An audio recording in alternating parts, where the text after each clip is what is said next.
Hi, I'm Charlie, and this is Cooking with Milwaukee Community Leaders. Cooking with Milwaukee Community Leaders is available both as a podcast, wherever you get great podcasts, and on video on our YouTube channel, Cooking Secrets for Men.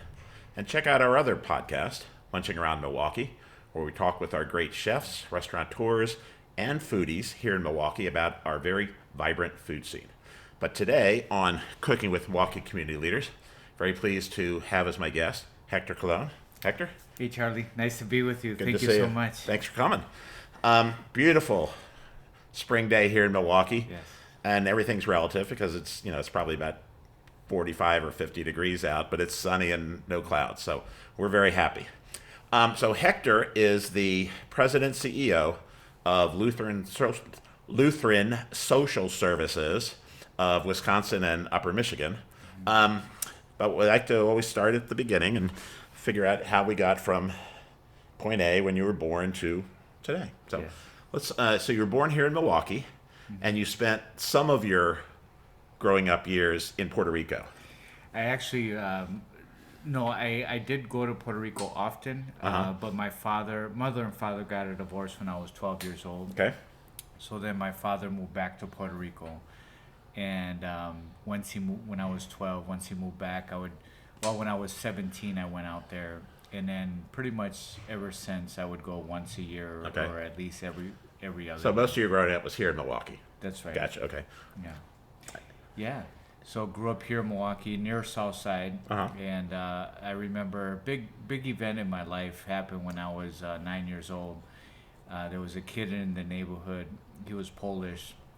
At the time, it was a heavily Polish community, and didn't want people with the color of my skin. Sure.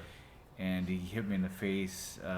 Came home, called me a spick and the N-word, and came home with a bloody nose. And my father said, "What happened?" I told him what happened, and he told me that he wanted to take me to the boxing.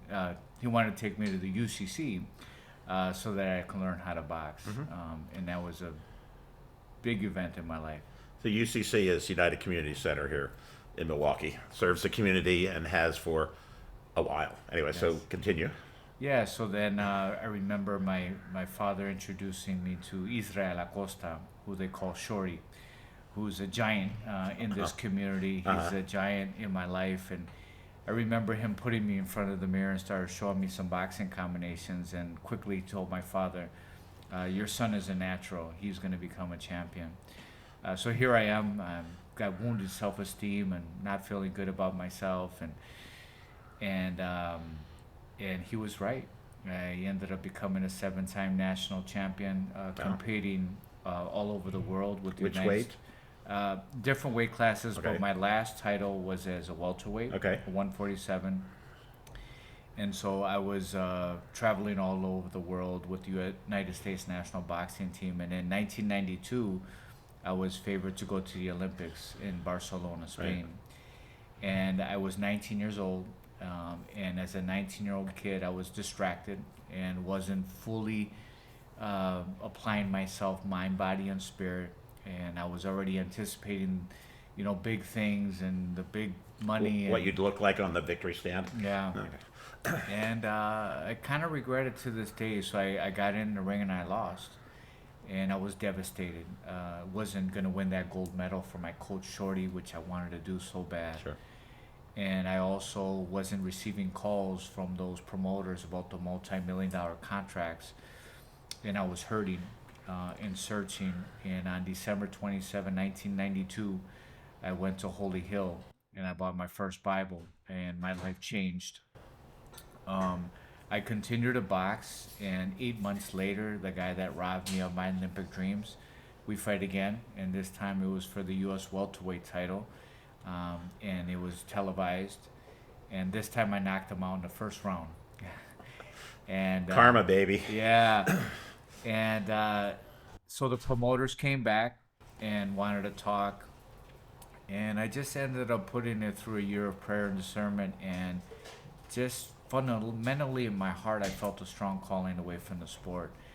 And it was the hardest decision I ever made. Something that I worked so hard for was literally at the tip of my finger.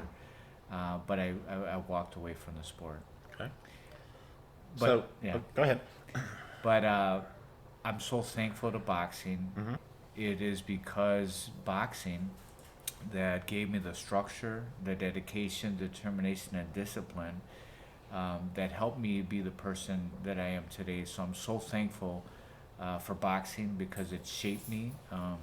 I wrote a book, My Journey from Boxing Ring to Boardroom, and I talk about 5 essential virtues for life and leadership.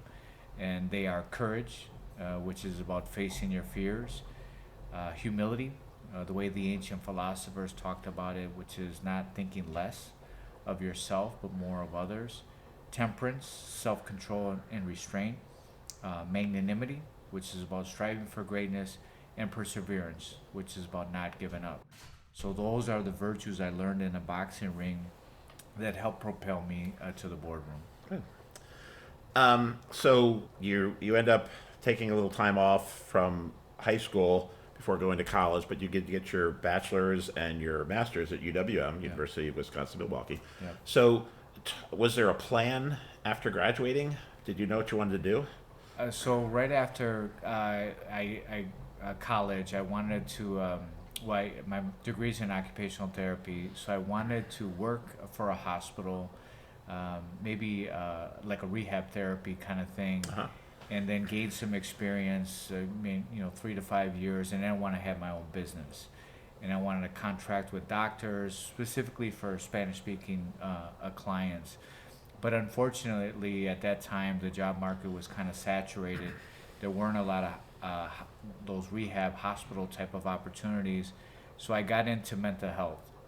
So mental health was something that resonated with me because my sister's experience. And so I got into that field, started off as a mental health clinician. And within 3 months, I became the assistant director of that program. And then pretty much I've been in management and leadership all my career. Okay. So talk a little bit about your early career leading up to Lutheran Social Services. Yeah. So, started off as a clinician, got into management. From there, I went to UCC. Mm-hmm. So I'm a product of Coming full circle. I'm a product of UCC. I love UCC. So here I'm working for UCC. Walter Sava hired me, and then I worked with Ricardo Diaz as well. Mm-hmm. Both of them are great giants in my life and mentors. We love Ricardo. Yeah. Ricardo's a good cook too. Yeah, definitely. So I worked there as associate executive director, overseeing the elderly programs. Then I got into politics a little bit, working for politicians as a lobbyist. Then I worked for Doyle. Started off at WIDA, and then went to Department of Workforce Development, and then lastly regulation and licensing. So I did that for 6 years. And then from there, I briefly was at the Hispanic Professionals of Greater Milwaukee. Okay. Was the executive director there before joining Chris Abley as the director for Health and Human Services for Milwaukee County. Okay. And that was a very hard job. Some would say a thankless job, underpaid job. But I grew so much in humility and in leadership. And I'm very thankful to Chris Abley, another giant in my life, for giving me that opportunity. Again, I appreciate that very much. So 2017, you move over to Lutheran Social Services of Wisconsin and Upper Michigan. Yes. And you're the president, CEO. So talk a little bit about the mission of Lutheran Social Services and some of the work that you all do in the community. Yeah, so our direct mission is to act compassionately, serve humbly, and lead courageously. And we serve individuals who have incredible odds against them. So about 30,000 individuals on an annual basis. It might be a child in crisis who has nowhere to turn, family in turmoil that might be facing eviction, someone struggling with addiction or mental illness, an elderly person or a person with a disability that needs just a little bit of help to live independently and successfully in the community, or a refugee that's fleeing from war and persecution. LSS has been providing these type of services for these individuals for 143 years. Wow. With excellence. We, of those 30,000 individuals we serve on an annual basis, 95% of them say that we have improved their quality of life with 97% satisfaction. So I'm honored to work with some great humble servant leaders, colleagues that come to work with compassion, with empathy, and with a loving heart to make a difference in the lives of the people we serve. So you're headquartered here, but you have offices around the area you serve? Yep. So we're headquartered on 67th and Washington. Okay. And we provide services in all 72 counties of Wisconsin and Upper Michigan. All right. So we call this Serious People with Serious Jobs Having a Little Fun. We're going to have a little fun today. Just want to give you an apron there, Hector. So why don't you tell us, what are we making today? So today we're making guiso. And guiso, some people call the sancocho, but Puerto Ricans, interchangeably between sancocho and guiso. But guiso is like a Puerto Rican beef stew. Okay. And it's really good. Well, we've done a little prep work, and part of the prep work is on the stove over there, kind of getting the meat a little soft and tender, and boy, does it smell good. So give us a minute to go back, and we'll put the guiso together, or the sancocho. Sancocho. And we'll be right back. All right, we're here in the cooking area. All right. Hector, take it away. Hello. So here we're gonna cook guiso today, and first we start off with the meat, carne res, beef, and the way I prepare this is first I put some of this sofrito, right? Okay. And sofrito consists of peppers, tomatoes, garlic, yes, cilantro, and it really makes the guiso really good. Okay. Then you boil this for about 45 minutes to an hour. You want the meat to be kind of soft. And once that's done, then you put in the vegetable roots. So that's in here. All right, so we got a nice collection of root vegetables. Yeah, so we have some carrots. Carrots. Throw this in here. Alrighty. These are sweet potatoes, batata, which is like a sweet potato, squash. Okay. Butternut. Corn. Okay. And this is yuca. So today we're going to try it with yuca, So it's a root vegetable. Yep. Okay. Green bananas. Oh yes.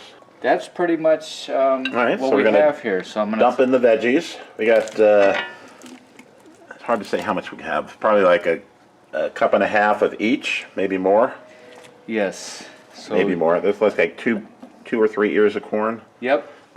Two ears of corn. So then we're going to get some more water. So Hector, you boiled the meat earlier. Yep. And so we're starting with the meat already in position to put in the veggies. Yes. All right, so we're pouring in some water. That's probably, looks like a couple of cups. Let's kind of get it a little bit above. All right, you want to cover all the veggies. Mix it around. Mm-hmm. And we already have salt in there with the meat. And then I did put some adobo on top of the vegetable root. But I'm going to taste it again. Yep, this is adobo. Right, this is the tasting part of our cooking demonstration. Let me see, I think it needs a little bit more. I'm going to throw a little bit of this on there, just a little bit more. Some more adobo, and like most guys, we don't measure. Just put it in. And then do a little bit more salt. All right. And mix it around a little bit more. And then lastly, a couple more. I'm going to put about half of this tomato sauce. Okay. So it's just Goya, regular, just plain tomato sauce. Okay. Sazon. All right, sazon. Goya sazon. Oh yeah, a little color. And then mix this up. But your sofrito? When does that go in? Yep, and the sofrito. All right, so we're going to put in the sofrito. So that goes into a blender, correct? That's how it gets to that. Yes. Okay. So you blend the peppers and. Yeah, so again, this is the sofritos: peppers, tomatoes, onions, garlic, cilantro, Okay. and a mixture of red. Sometimes we mix it. Cilantro, Looks great. A little color. mix it up. All right. Okay, so we're gonna cover this up All right. and let this go for about, just leave a little crack so it doesn't, Right. dry up too much. But we're gonna have this on medium heat for about a half hour. So we'll come back when this has about a half an hour, and then we'll serve it. And then, Hector, I think we have to try it, don't you? Yes, you're gonna love it. All right. So we're gonna have a little guiso. Yeah. So give us a minute. Actually, give us 30 minutes, and we'll be right back. All right, we're back. So, Hector, we got some hot food, and I mean steaming hot. Yes. So, this is our main dish. See if I can hold it up to the camera. So, Hector, tell us what we got here. So this is guiso, also known as sancocho. It's like a Puerto Rican beef stew. So you have beef, vegetable root. In this case, we have batata, which is like a sweet potato, yuca. We have some carrots, some corn, and it's really, really good. And it's hot. And we also have, we're going to serve it with some White rice, a little cilantro on it. And then we top with avocado. All right. So, Hector, I'm going to let you go first. So Okay. you put, why don't you do the way you do it? Okay, I'll start off with doing some rice here. Okay. So you put a rice on a plate, and then Some avocado. and I'll serve you. Let me serve you, because I don't want to pass this hot thing around. Wow. Vegetables are nice and tender. You need a carrot, because how's your eyesight? Yeah, it's not too bad. But Okay. at night, it's not good at all. Yeah. I'll do the same thing. And rice. So the idea is you take the beef stew and then you move it over to the plate little by little with the Yep, rice. exactly. Okay. All right, so I'll take a couple avocado slices. And there's some Puerto Ricans out there that might just throw the white rice right on top of the stew, but I think most do it the way we're going to do it here today. Tom, what do you want? You want rice in a bowl, or you want I want traditional, whatever you just did. traditional? Okay. Yeah. We'll do traditional for Tom, Yeah, because he's a traditional kind of guy. good. All right. So, and in case you were wondering, we got plenty more. Yes. All righty. Puerto Ricans always cook a lot, just in case neighbors want to come over, friends. So I always remember my mom just cooking more than what was needed. But when people Pass it over to Tom. when people came along, they had something to eat. That's kind of what's behind this show is we just cook, and we'll cook. Whoever shows up, we'll feed them. Yes, good. All right. All right, and a couple avocado slices for Tom. All righty. So, napkin in my lap, got a little water. All right, I'll give it a taste. So I'm going to spoon a little of the beef stew over the rice, the veggies. Have a little cilantro to make it look nice. One more piece of beef. All right. I'll wait for my guest before I start eating. You ready? Yes. All right, let's go. All right. All right, let's give it a taste. Tom, what do you think? I wasn't ready. You're not ready? Still getting a carrot. I need it. Beef's nice and tender. What do you think? Delicious. Absolutely delicious. I would probably be one of those people that would put the rice in the bowl and put everything on top. Okay. Yep. You can do it. You know us gringos. Only thing I'm not sure is how I'm going to eat this corn. Just pick it up and. I guess it's finger food now. Yes. Ow. Yep. That's hot finger food. What do you think? Hungry? Good. Very good. Yeah.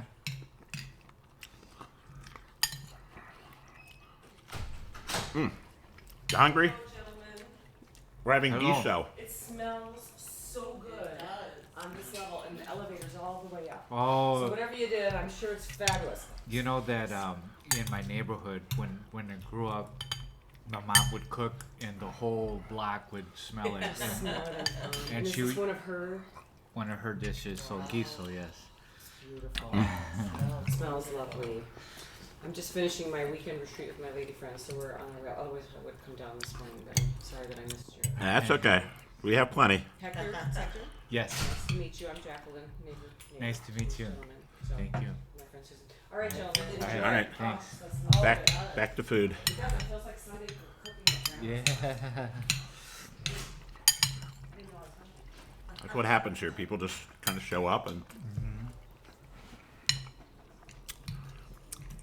usually we feed them. She'll be back. Tom, verdict. Great. The veggies are just so nice and tender. The round one is that's plantain. Yep, that's green. Yep, Green banana. green. Customizable, and I'm sure there's Yep. a lot of family recipes. Yep. Keeping with our record of never having a bad meal on the show. I'm glad. Another one. Good, good, good. So, before you take another bite, thanks so much for coming. Thank you. Thank you for having me. Absolutely. It's a true pleasure. Glad to hear your story growing up, your boxing, the work that's being done in the community that you have done throughout your career, and then most recently at Lutheran Social Services. Yeah. So we do appreciate that. And the man can cook. So thanks so much for supporting Cooking with Milwaukee Community Leaders. We do this show each week. We talk to one of our community leaders about what they're doing to make our city a better place. And then we cook something, and then we eat it. So check us out on the web. Please like, subscribe, comment. Until next time, thanks for supporting Cooking with Milwaukee Community Leaders. Say goodbye, Hector. Bye. And if you ever want guiso, it's really good. Come over to my house. We'll eat some dinner. Yeah, we'll have Hector's address in the notes. All right. See y'all later. Bye. Bye. Thanks for listening to another episode of Cooking with Milwaukee Community Leaders. Cooking with Milwaukee Community Leaders is brought to you by Cooking Secrets for Men, LLC, and was recorded in the 3rd Ward in Milwaukee, Wisconsin.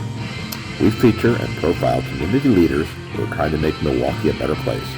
The tagline is, serious people with serious jobs having a little fun. Our guests choose the recipes that we use on the show. All of our podcasts are available on iTunes, Spotify, and wherever you get great podcasts. The original YouTube video for this episode is available on our YouTube channel, Cooking Secrets for Men, all rights reserved. Thanks, and see you next time on Cooking with Milwaukee Community Leaders.